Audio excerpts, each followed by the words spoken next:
Well, howdy everyone. As you can see, I dress like a real Southerner today. But, more importantly, I've done a stand-up about Southerners, Southern culture, as well as a little bit of retail previously. And I'm going to present that to you here today. This was originally presented to my top fans of Scotty Can't Do Comedy in November 2020. I know you've all probably repressed that from your memories, but I would hate for you to lose the memory of this amazing stand-up act.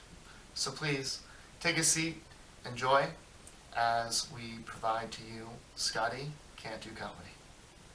Gentlemen, introducing Scotty from Scotty Can't Do Comedy. Woo!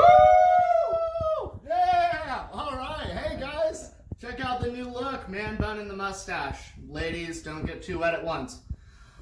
Alright, we got quite the show here for you guys today. By fans' choice, we're going to have some retail jokes, some Southerner jokes, redneck jokes, and yeah, so I guess we're just going to get started. This one, first one here, kind of goes to one of my good friends. She's an admin on the page, Sam. Sam is from the South, and, you know, she is the sweetest thing, but that accent, it is the thickest Southern accent. It is thicker than a jar of molasses in the fridge on a winter night. I did tell you right there. It's okay. You know, the nice thing is that I picked up some Southern slang for, my life, just TV and movies, references, and you know, I think I've got most of it down. There are still some things that surprise me, though.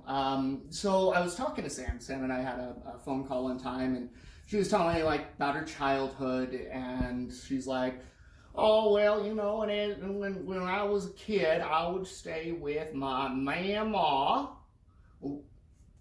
What the... okay, that's a cluster of words right there. What the hell is that supposed to mean? Apparently that's a word for grandma down south. I have no idea. I can't even get it right. That's a Southern thing for you right there. And, you know, Southern culture really is something. They have this way of embracing what it really means to live like today's your last day. Because down there it literally could be. You know, and it's the last place that I would want to ever live. And yet people willingly do. And the best part is when they try to justify it. They always have some justification for any danger you throw. You could say, hey man, why would you want to live somewhere with tornadoes? Well, them nados never did bother not nobody. We just call that cat weather. Oh, okay. All right. Well, what about the gators? Oh, come on now. They're just the chickens of the water. We just gotta wrestle them just to get our diploma in the 3rd grade. Mm-hmm. Oh, okay, man. All right. Well, what about hurricanes? What? You mean that spicy rainwater? Oh, yeah. Them kids love it when the backyard turns to a water park. I did tell you there. Mm-hmm. All right, well, what about, like, the haunted Civil War buildings? Oh, no, man, we don't fuck with those. My brother, Dad, told me that his uncle's son knew a guy who died going in one of them. Mm-hmm. All right. You know, let's talk about rednecks for a second. So, rednecks are kind of what happens when Southern culture plays a game of telephone all the way up to the northern states. I think I've seen more northern rednecks wear a Confederate flag than I've ever seen anybody down south do it. They are an interesting breed. Up here, North Idaho, and any of these northern states, they basically take on this farming, hunting culture while they live in the suburbs with their white families. You know, I will say, though, the one thing that they have going for them, every redneck has going for them, are their parties. I've been to a lot of good fucking parties thrown by rednecks. You know, one time I went up to the mountains with my brother. We were going, there's a bonfire up there, and he hung out with a lot of the rednecks, and so I'm up there enjoying the fire, and, you know, one of the guy that was throwing this party, he he was just like, all right, guys, well, how about we just line up and shotgun a beer? And I'm like, okay. And I'm not much of a drinker. I still to this day, maybe 4 times a year, will I ever go out drinking. And this was a first time for me shotgunning any beer. But needless to say, here I am in the lineup. I got this beer, hole cut out to the side, ready to go drinking. And he says, go. And put the drink up here. Everybody finishes. I'm still here looking like a fucking idiot trying to drink this drink. And this redneck leader of their group comes up and he's just like, oh, well, this fucker ain't got the top popped off. And so he pops the top. Right? I'm fucking dying. And I can say that now I know what it feels like to be a college girl when some dude named Chad busts in their mouth in 2 seconds.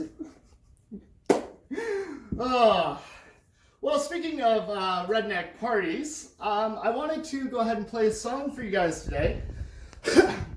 I wrote this a while ago. This was the second comedy song I'd ever written. And anyway, without further ado, here is Share the Dip.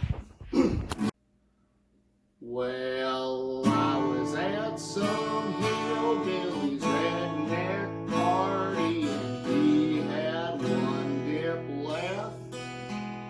And I said, John, why don't we just share the dip? So we took out the dip and we put it in his lip and we shared the dip. Yes, I took from his lip and we put it in my lip and we shared the dip.